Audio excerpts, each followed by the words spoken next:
Amen po. Isang mapagpalang umaga sa buhay ng bawat isa.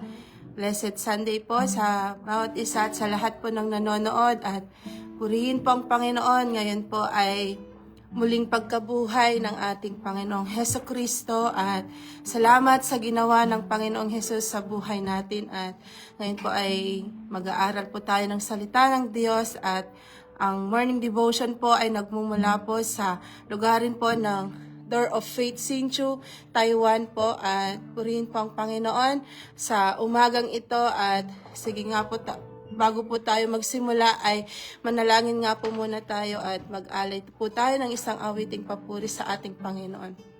Hallelujah, hallelujah, hallelujah. Purihin kayo, aming Diyos na dakila, makapangyarihan sa lahat.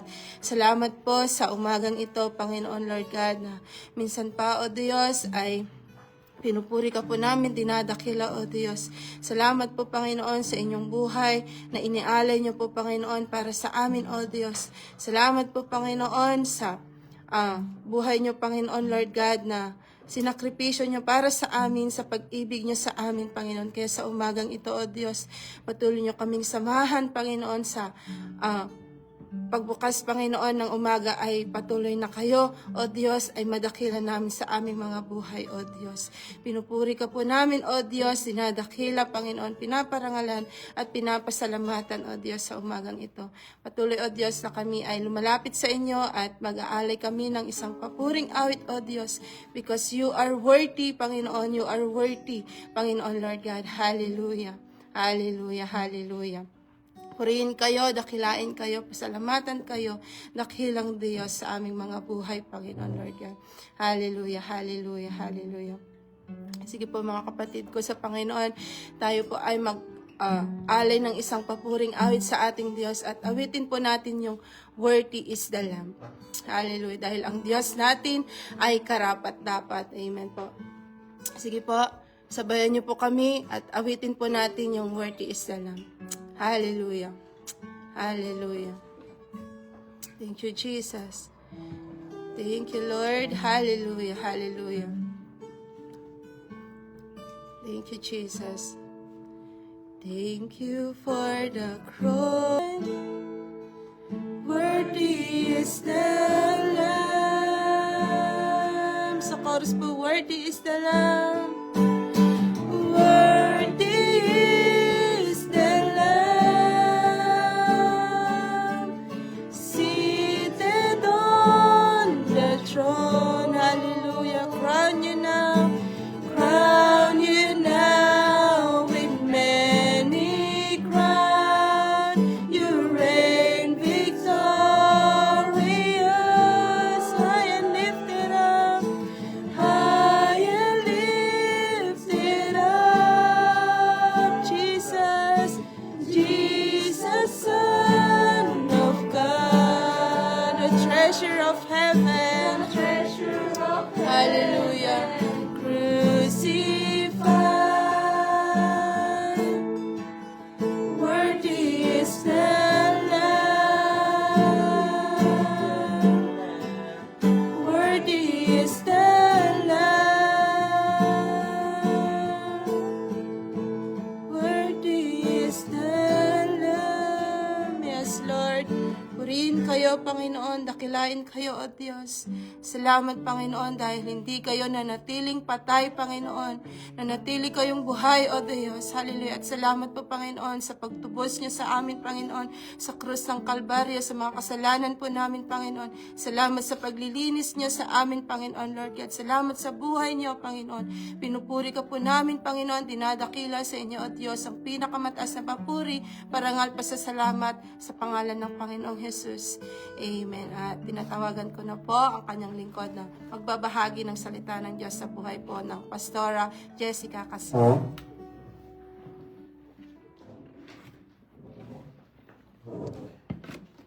Amen. Purihin ng Diyos. Sa umagang ito tayo ay patuloy na mag-aral ng salita ng Panginoon. Sige nga po tayo ay sumandaling yumuko tayo manalangin. Hallelujah. I praise your name, Lord Jesus. Hallelujah. Salamat sa inyo, Panginoon, sa panibagong umaga na patuloy niyo ipinagkakaloob sa amin. Hallelujah. Hayaan niyo, Panginoon, na sa umagang ito bago pa kami gumawa, Panginoon, na anumang mga bagay. Unahin namin na lumapit sa inyo, unahin namin na mag-aral na inyong salita. Banal na Espiritu, patuloy niyo nga po kami samahan. Hallelujah, hayaan niyo na kayo patuloy na magpaliwanag, magbigay na kaunawaan patungkol sa inyong salita. Malaya kayong kumilos, Banal na Espiritu. Maranasan namin kayo, Panginoon, sa umagang ito. Salamat sa inyong pinakamataas na papuri, sa inyong pinakamataas na parangal at pagdakila, sa matamis na pangalan namin, Panginoong Hesus. Amen and amen. Salamat sa Panginoon sa umagang ito. Ngayon po ay diniriwang ng buong mundo ang Resurrection or Easter Sunday, or sa Tagalog po ang muling pagkabuhay ng ating Panginoong Jesucristo. At ngayon po, hayaan natin na muli natin talakayin ito. Pumunta po tayo sa aklat ng Lucas, chapter 24. Sa Lucas po, chapter 24, verse 1 hanggang sa mga sumusunod. Ito po ang sinasabi. Maagang maaga pa ng araw ng linggo, ang mga babae ay nagbabalik sa libingan, dala ang mga pabangong ihinanda nila sa Nang dumating sila doon, nakita nilang naigulong na ang batong nakatakip sa libingan. Ngunit nang pumasok sila, wala roong bangkay ng Panginoong Hesus. Samantalang nagtataka sila kung ano ang nangyari, biglang lumitaw sa tabi nila ang dalawang lalaki nakakasilaw ang damit. Dahil sa matinding takot, sila'y nagpatira pa. Tinanong sila ng lalaki, bakit ninyo hinahanap ang buhay sa lugar ng mga patay? Wala siya rito, siya'y muling nabuhay. Alalahanin ninyo ang sinabi niya sa inyo noong nasa Galilea pa siya. Sa 7 po, ang anak ng tao ay kailangan ipagkanulo sa mga makasalanan at ipako sa krus. At sa 3 araw ay muling mabubuhay. Naalala ng mga babae ang mga sinabi ni Jesus noong una. Kaya't umuwi sila at sinalasay nila sa 11 at sa iba pa nilang kasamahan ang buong nangyari. Ang mga babaeng ito ay sila Maria Magdalena, Juana, at Maria na ina ni Santiago. Sila at iba pang mga babaeng kasama nila ang nagbalita sa mga apostol. Sa 11 po, akala ng mga apostol ay kahibangan lamang ang kanilang sinasabi, kaya ayaw nilang paniwalaan ng mga kababaihan. Ngunit tumayo si Pedro at patakbong pumunta sa libingan, yumuko siya at pagtingin sa loob ay wala siyang nakita kundi ang mga telang lino na ibinalot kay Jesus, kaya't umuwi siyang nagtataka sa nangyari. Salamat sa pagkabasa ng kanyang salita. Amen. Salamat sa Panginoon dahil sa umagang ito ay patuloy nating isineselebrate yung muling pagkabuhay ng ating Panginoong Jesus. Tayo po ay pumunta sa aklat ng 1 Korinto chapter 15. Sabi dito sa aklat ng 1 Korinto chapter 15 po. Kaya po natin basahin po natin ang mga ilang talata.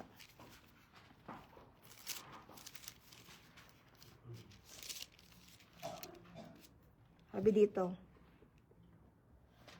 Simula po sa verse 1, sabi po, mga kapatid, ngayon ipinapaalala ko sa inyo ang magandang balitang ipinangaral ko sa inyo. Iyan ang magandang balitang inyong tinanggapan, naging saligan ng inyong pananampalataya. Naligtas kayo sa pamamagitan nito. Kung matatag ninyong pinangahawakan ng salitang ipinangaral ko sa inyo, maliban na lamang kung walang kabuluhan ng inyong pagsampalataya. Sa 3, sapagkat ibinigay ko sa inyo bilang pinakamahalaga sa lahat ang tinanggap ko rin na si Kristo'y namatay dahil sa ating kasalanan tulad na sinasabi sa kasulatan. Amen. Salamat sa Panginoon dahil ang muling pagkabuhay ng Panginoong Jesucristo ay ito po yung dapat po nating pinangahawakan bilang mga Kristiyano.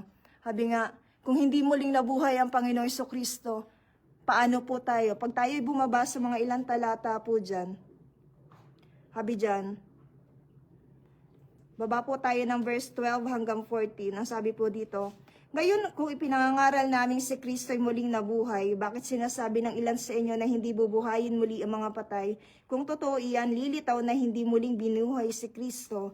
At kung si Kristo'y hindi muling binuhay, walang kabuluhan ng aming pangangaral at walang katuturan ng inyong pananampalataya. Amen. Tayo bilang mga lingkod ng Diyos, kailangan natin palagi natin i-acknowledge yung Panginoong Hesus, yung kanyang ginawa doon sa krus ng Kalbaryo. Ito yung pinakamahalagang natanggap natin. Amen. Ito yung pinaka-heart ng salvation Na minsan may isang Diyos na namatay para sa atin. May isang Kristo na namatay para po sa ating mga makasalanan. Alam niyo po yon, kapag tayo ay nagninilay-nilay, kapag ating babalikan yung ating dating pagkatao, di ba po, wala po sa ating karapat-dapat sa harapan ng Diyos, katulad na sabi sa Roma. Di ba po, walang nakaabot doon sa kalawalatian ng Panginoon. Kung dati, mga tao, yung mga Israelita, hindi sila maaaring makapasok doon sa loob ng dakong kabanal-banalan. Di ba po? Kasi kailangan nila ng high priest. Kailangan nila ng tagapamagitan para patawarin sila ng Panginoon. Pero salamat sa Panginoon dahil ang Diyos na mismo, di ba po, sabi sa John 3:16, "For God so loved the world that He gave His only begotten Son, that whosoever believe in Him shall not perish but have eternal life." Amen. Salamat sa Panginoon dahil tunay nga po na mabiyaya yung Panginoon. Tayo na hindi karapat-dapat na tumanggap dun sa biyaya na iyon, ay patuloy tayong inabot ng Panginoon. Ang totoo po, hindi po talaga tayo kabilang dun sa bayan ng Panginoon. Tayo yung mga hintil. Amen. Pero salamat sa Panginoon dahil tayo ay minahal ng Panginoon. Katulad po sabi dun sa Juan, di ba po? Ang Diyos ay minahal ang bawat isa sa atin. Kahit dun sa pinakamadilim pa nating pagkatao dati. Kung ate pong laging pagbubulay-bulayan yung salita ng Panginoon, kung ano yung ginawa ng Diyos doon sa krus ng Kalbaryo, alam niyo po, siguro hindi na po tayo magkakaroon pa ng thinking na bumalik pa doon sa dating buhay. Kasi kapag lubos nating naunawaan, hindi, natapos na ng Panginoon eh. Ano pa ba yung, sabi nga, ano pa ba yung maipapalit natin doon sa ginawa ng Panginoon? Sabi doon sa unang Pedro, hindi matutumbasan ng kahit anumang salapi o pilak o ng ginto yung kabayaran para doon sa kaligtasan po na inilalaan sa atin ng Panginoon. Dahil yung katumbas ng kaligtasan na ibinigay sa atin ng Panginoon, yung Diyos mismo. Sabi doon, yung dugo mismo ng Panginoong Jesucristo yung nalatay, yung dumanak doon sa krus ng Kalbaryo. Para po saan? Para po sa ating kaligtasan. Kaya salamat sa Panginoon. Kaya hayaan natin sa umagang ito, may dalawang bagay lang po akong tatalakayin. Tayo po na mga tumanggap sa Panginoong Jesucristo at naniniwala na may isang Diyos na namatay at muling nabuhay. Ito po yung dalawang bagay na ating pinangahawakan. Sabi dito sa una, malaya na tayong makakalapit o makakatawag sa Ama. Amen. Di ba po? Napakasarap pakinggan nung ang Panginoong si Kristo ay namatay doon sa krus ng Kalbaryo at hindi po siya nanatiling namatay. Lagi po nating alalahanin, ang Diyos ay minsan lamang namatay. Kung yung ibang sekta ay naniniwala sila kapag Biyernes ay patay ang Diyos, hindi po. Ang Diyos ay minsan lamang namatay. Opo, sineselebrate natin ang Holy Week, hindi dahil pinapatay natin kada taon ng Panginoon Jesucristo, hindi po. Lagi nating aalalahanin, ang Diyos ay minsan lamang namatay at hindi na muling mamamatay po. Tinapos na ng Panginoon ang lahat doon sa krus ng Kalbaryo. Sabi nga, sapat na yung dugong dumanak doon sa krus ng Kalbaryo. Kung dati, ang mga Israelita ay kailangan nila ng isang punong pari para mag-alay ng kanilang sacrificial offering para patawarin sila ng Panginoon doon sa mga kasalanang nagagawa nila. Tayo po ngayon, malaya na tayong nakakalapit, sabi po. Sige po, balik po tayo doon sa aklat ng Lucas. Sabi doon sa Lucas chapter 23, doon po sa isa sa huling salita ng Panginoon Jesucristo sa krus. Ito po ay natalakay na din kahapon. Doon sa aklat ng Lucas chapter 23, verse 44 po. Sabi dito, na magtatanghaling tapat na hanggang sa 3 ng hapon, nagdilim sa buong lupain, na wala ng liwanag sa buong lupain, na wala ng liwanag ang araw at ang tabing ng templo ay napunit sa gitna. Amen. Ano po yung ibig sabihin doon na yung tabing sa templo ay napunit po sa gitna? Ito po yung sinisimbolize dito na tayo bilang mga Kristiyano ay malaya na tayo makakalapit. Kasi yung tabing na iyon, ayun po yung nagiging pagitan ng tao para hindi siya makalapit sa Panginoon. Kung ating titingnan yung templo po, yung structure ng templo sa panahon po nila, ay hindi po lahat nakakapasok. Hindi talaga lahat. Doon lang sila sa may labas. Diba po, hindi ka maaaring pumasok doon sa Holy of Holies. Kapag pumasok ka doon, na hindi ka karapat-dapat dahil yung mga libita lang po, yung mga punong pari lamang na pinili ng Panginoon yung maaaring pumasok. Dahil kapag ikaw ay biglang pumasok ay maaari pong kunin ng Panginoon kaagad yung buhay. Buhay kaagad yung kapalit. Pero nang ang Panginoong Jesucristo ay namatay doon sa krus ng Kalbaryo, di ba po? Napakabiyaya ng Panginoon. Napakasagana ng habag ng Diyos. Sabi doon, napunit yung tabing ng templo.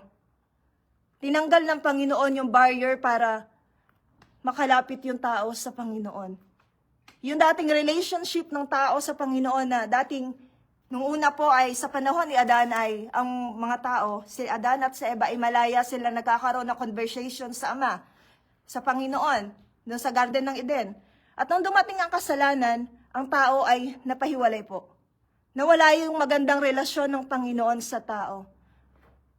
Pero salamat sa Panginoon dahil lang ang Diyos ay tunay na mabiyaya bago pa man mamatay ang Panginoon sa Kristo, talagang inalaanan ng Panginoon na nagkasala ang tao, gumawa na ng Diyos ng paraan para tayo ay abutin ng Panginoon. Ganyan po kabiyaya yung Diyos. Ganyan tayo kamahal ng Panginoon kung tayo lang po ay talaga nauunawaan natin yung kanyang kabutihan po sa atin, yung kanyang dakilang pag-ibig sa atin. Amen. Sabi doon, malaya na tayo makakalapit sa Panginoon. At hindi lang po iyon, maari na natin siyang tawaging Ama. Amen. Kasi kapag tayo ay tumawag na Ama, alam niyo po yon, at tayo ay mga anak niya, meron na tayong privilege. Di ba po? Tayo ay anak po hindi lang ng presidente ng Pilipinas, kundi tayo ay anak po ng hari ng mga hari. Amen. What a great privilege that we have.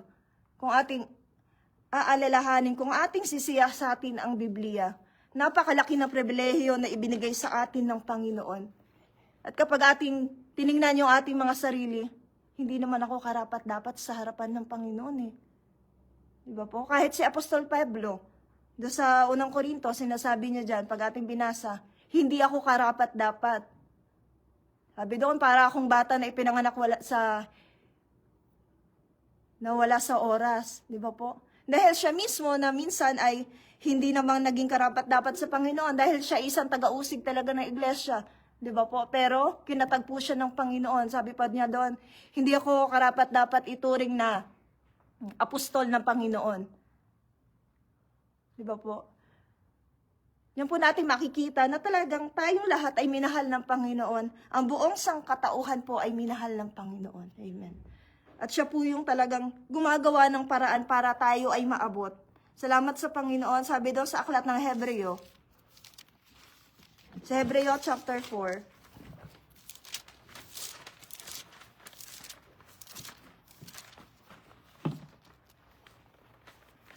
Hebreo chapter 4 verse 14 to 15.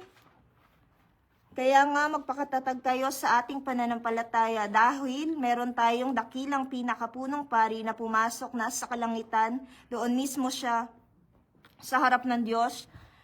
Siya'y walang iba kundi si Jesus na anak ng Diyos. Ang ating pinakapunong paring ito ay nakakaunawa sa ating kahinaan sapagkat tulad natin tinukso siya sa lahat ng paraan, subalit kailanman hindi siya nagkasala.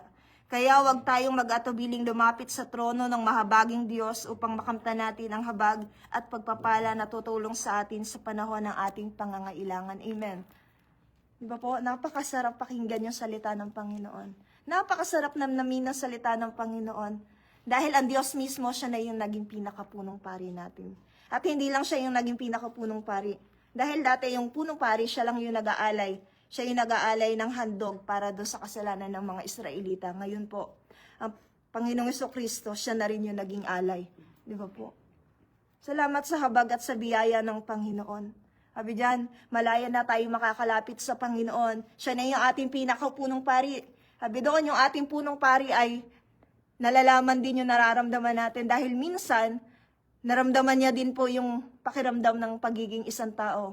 Di ba po? Makikita natin kung paano sa Biblia, kung paano nagministeryo ang Panginoon Jesucristo, kung paano nagutom siya, tinukso din siya ng Satanas, pero hindi siya nagkaroon ng kasalanan.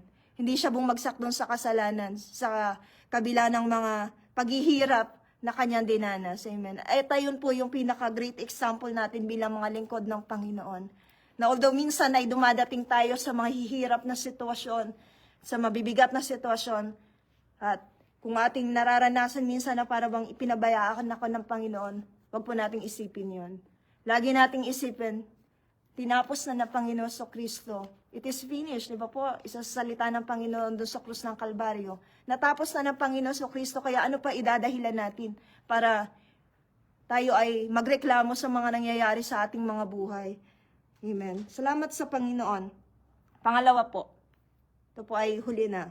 Sabi dito, bilang mga lingkod ng Panginoon at tumanggap ng kaligtasan, tayo po ngayon ay nagkaroon na ng pag-asa. Amen.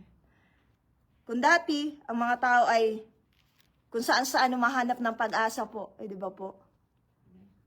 Pero ngayon, ang tayo ay, ang Panginoon sa Kristo ay namatay at muling nabuhay po. Amen. Hindi siya nanatiling patay doon sa krus. Siya ay muling nabuhay. Sabi doon, tayo ay nagkaroon ng pag-asa. Sabi doon sa aklat ng Roma, sa Roma chapter 8, verse 18 po.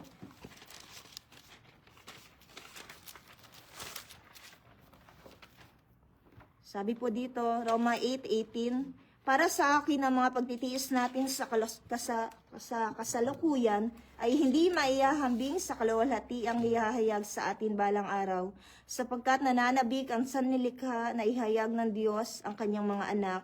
Nabigo ang sanlilikha, hindi dahil sa kagustuhan nila nito, kundi dahil itinulot iyon ng Diyos, gayon pa man nagbigay siya sa atin ng pag-asa na ang lahat ng nilikha ay pinalaya ng Diyos upang hindi na ito mabulok at upang makabahagi ito sa malulhating kalayaan ng mga anak ng Diyos. Sa 22, alam nating hanggang ngayon dumaraing ang sanlilikha dahil sa matinding hirap na tulad ng isang nanganganak. At hindi lamang ang sanlilikha, kundi tayo mga tumanggap ng Espiritu bilang unang kaloob mula sa Diyos ay dumaraing din habang hinihintay natin ang paghahayag ng ating pagiging mga anak ng Diyos at ang pagpapalaya sa ating mga katawan. Naligtas tayo dahil sa pag-asang ito, ngunit hindi ito matatawag na pag-asa kung nakikita natin ang ating inaasahan sapagkat sino ang aasa kung ito'y nakikita na niya. Amen. Salamat sa Panginoon. Tunay nga po na tayo bilang mga lingkod ng Panginoon, meron na tayong pag-asa. At ano po yung pag-asa na tinutukoy dito? Kung sa ngayon ay tayo ay dumaranas ng mga iba't ibang paghihirap, para bang pagkatapos pa lang ng pagsubok ay may pagsubok na naman dumarating. Tayo po ay binibigyan na ng pag-asa ng Panginoon. Hindi, hanggang dito lang yung pagsubok na iyan. Amen. Yung pagsubok na yan ay hanggang dito lang yan. Hanggang sa mundo lang yan. Dahil habang nabubuhay naman po talaga ang lahat ng tao ay talagang hindi natin maiiwasan yung pagsubok. Kahit sabihin natin, ikaw na yung pinakamayamang tao, ikaw na yung kilalang tao sa buong mundo. Di ba po? Although minsan hindi sila nang problema sa pera, oo. Pero sa ibang aspeto ay nagkakaroon sila ng mga suliranin din, di ba po? At salamat sa Panginoon. Minsan ay wala man tayong maraming pera, pero salamat sa Panginoon dahil tayo ay binigyan pa rin ng pag-asa ng Panginoon. Mas lamang po ang may Kristo. Amen. Lagi natin tatandaan, may problema ka, mas lamang pa rin po tayo. Amen. Mas okay na po yung may problema ka at may Kristo ka. Mas mahirap po kung tayo ay may problema na at wala pa rin tayong Kristo. Di ba po? Kaya ang mga tao ngayon ay makikita natin, para bang hirap na hirap yung mga tao sa kalagayan sa buhay, lalo na nung pandemic, napakadaming nade-depress. Dahil hindi nila nakikita, hindi nila nauunawaan na may pag-asa dapat. Diba po? Kaya tulad ng programa po ng ating tagapanguna, may pag-asa sa Panginoon. Amen. Lagi nating aalalahanin na sa bawat pagkakataon ay may pag-asang binibigay sa atin ng Panginoon. Sa bawat umaga na ibinibigay sa atin ng Panginoon, ayun po yung may panibagong pag-asa po. Amen. Dahil tunay na maaasahan natin yung Diyos na pinaglilingkuran natin. Dahil tapat yung Diyos na nangako sa atin na kailanman na hindi tayo iiwan ni pababayaan man. Amen. Dahil siya mismo naranasan niya yung paghihirap dito sa mundo po. Amen. Kung tutuusin, tayo po ay, ano ba yung mga paghihirap lang na dinanas natin minsan ay, maaari, kulang sa tulog. Dito naman po sa Taiwan, bihira naman yung nagugutom. Kasi po ang tao po dito sa Taiwan, kakakain pa lang, kumakain pa lang, pagkain na naman po. Di ba po? Ano pa po yung mga bagay na minsan ay dinaranas nating mga kahirapan. Minsan para bang yung emosyonal, yung emosyon ang dinadali ng kaaway. Lagi nating alalahanin, tinapos na po ng Panginoon. Malaya na tayong makakalapit at may pag-asa na nakalaan po para sa atin. Amen. Salamat sa Panginoon. Balik po tayo sa 1 Corinto chapter 15. Ito pa po yung isang pag-asa ni sinasabi ng Panginoong Hesus.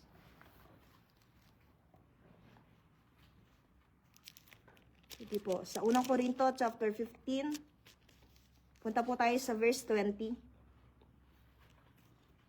Sabi dito, ngunit sa katunayan si Kristo ay muling binuhay at ito'y katibayan na muling ang bubuhayin ang mga patay. Amen. Tapos baba po tayo sa verse 42 to 44. Sabi dyan, ganyan din ang unang pagkabuhay ng mga patay. Ang inilibing ay mabubulok, ngunit hindi mabubulok kailanman ang muling binuhay. Walang karangalan at mahina ng inilibing, marangal at malakas sa muling pagkabuhay. Sa 44, inilibing na walang pisikal, na katawang pisikal, muling bubuhayin bilang katawang espiritual. Kung may katawang pisikal, mayroon ding katawang espiritual. Ano po yung tinutukoy dito? Tayo bilang mga lingkod ng Panginoon, kung paano ang ating Diyos, ang Panginoon sa Kristo ay namatay, muling binuhay, at sabi doon, nung siya muling nabuhay po, nagkaroon siya ng glorified body. Amen. At tayo din, ito yung inaasahan natin. Ito din yung isang pag-asa na pinangahawakan natin. Na hindi tayo mananatiling patay lang, di ba po? Kasi para saan ba yung ating paglilingkod? Kung hanggang dito lang, sabi doon, sa salita ng Panginoon. Kung yung ating pag-asa ay nandito lamang sa mundong ito, tayo na yung pinakakawawang tao, di ba po? Dahil walang saysay yung ating paglilingkod, walang saysay yung lahat ng ating ginagawa kung hanggang dito lang po yung ating pananaw sa mundong ito. Sabi doon, ang mundo ay maglalaho. Lahat ng bagay dito sa mundo ay maglalaho, pero mananatili ang Panginoon. Amen. Lagi nating ilagay sa ating mga puso na hindi hanggang dito lang. Naghihirap tayo dito sa mundong ito, pero darating yung araw, makakasama natin yung Diyos doon sa langit na bayan. Sabi doon, sa binasa natin, katulad ng Panginoon sa Kristo na siya'y muling binuhay ng Panginoon sa ikatlong araw. Kapag tayo po ay kinuha na ng Panginoon, lahat naman po tayo mamamatay, di ba po? Wala naman po ditong immortal, di ba po? Kahit kumain tayo ng maraming gulay, mamamatay pa rin po tayo. Di ba po? Kaya po yung katotohanan sa buhay. Lahat tayo ay may hangganan sa mundong ito. Maari ay, opo, hindi po talaga natin alam kung hanggang kailan tayo. Kahit sabihin natin napakalakas, napaka-healthy ko, lahat na ng vitamins, lahat na ng pag-aalaga sa sarili ay ginagawa ko. Pero ang katotohanan po, hindi natin hawak ang buhay natin. Amen. Hindi natin alam kung hanggang kailan tayo dito sa mundong ito. Hindi natin alam kung kailan kukunin ng Panginoon yung buhay na ipinahiram lang din ng Panginoon sa atin. Dahil ang Diyos ang nagbigay ng buhay at siya rin po yung kukuha nito. Amen. Kaya ngayon po ay pagkagamitin natin yung ating buhay para sa Panginoon. Amen. Sabi doon, darating yung araw na tayo ay kukunin ng Panginoon at yung pag-asang inaasahan natin, hindi tayo mananatiling patay po. Amen. Magkakaroon tayo ng glorified body. Ito yung sinasabi ng salita ng Diyos. Magkakaroon tayo ng glorified body po. Na kung saan, kung ngayon ay parang may kapintasan ka doon sa inyong katawan, sabi doon. Pero pag, doon sa muling pagkabuhay ay mga gwapot, magaganda na tayo. Amen. Di ba po? Ganyan nakikita yung ibang mga tao na parang ang perfect na ng mukha niya, hindi pa po yan ang perfect. Di ba po? Tayo po ay bibigyan ng Panginoon ng higit ba doon sa inaasam natin. Amen.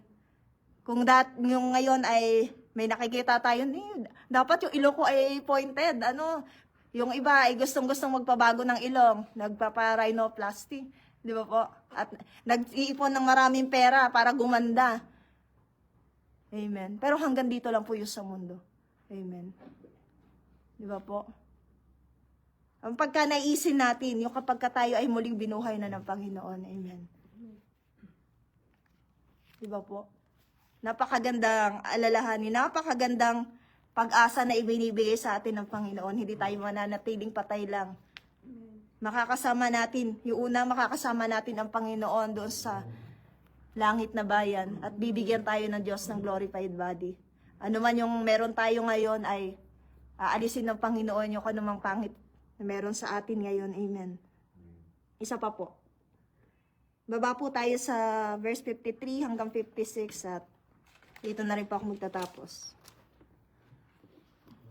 Sabi dito, ang ating katawang nabubulok ay papalitin ng hindi nabubulok at ang katawang namamatay ay papalitan ng katawang hindi namamatay. Kapag ang nabubulok ay napalitan na ng di nabubulok at ang may kamatayan ay napalitan ng walang kamatayan, matutupad na ang sinasabi ng kasulatan, nalupig na ang kamatayan, lubos ang tagumpay. Nasaan ka o kamatayan ang iyong tagumpay? Nasaan o kamatayan ang iyong kamandag? Amen. Purihin ang salita ng Panginoon sa umagang ito. Lagi nating alalahanin na ang Panginoon sa Kristo ay namatay doon sa krus ng Kalbaryo at muling nabuhay. Wala na pong kapangyarihan yung kamatayan sa atin. Hindi lang kamatayan sa pisikal, kundi kamatayan po sa eternal yung sinasabi dito. Tayo po ngayon ay magkaroon ng buhay na walang hangganan dahil po lang sa habag at sa biyaya ng Panginoon. Kaya araw-araw po lagi nating pagkaisipin, pagkabulay-bulayan yung salita ng Panginoon na may iisang Diyos na namatay at na buhay para po sa atin. At ito na yung pag-asa po na panghawakan natin. Huwag na nating isipin pa na tumalikod sa Panginoon. Amen. At ngayon na Easter Sunday, ang mundo minsan iba yung pagkakaunawa sa Easter Sunday. Lalo na minsan yung mga bata, iba na yung tingin sa Easter Sunday. Ano nang inaabangan nila sa Easter Sunday? Easter egg hunting. Tapos Easter bunny. Di ba po? Minsan ang mundo ay talagang nababago.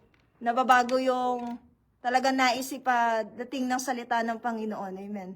Pero tayo bilang mga lingkod ng Panginoon, lagi nating isipin po. Lagi natin dapat ilagay sa ating isipan at kung tayo ay may mga anak na, ipaunawa natin na ang Easter Sunday ay hindi tungkol sa Easter Bunny, hindi sa Easter egg hunting, di ba po?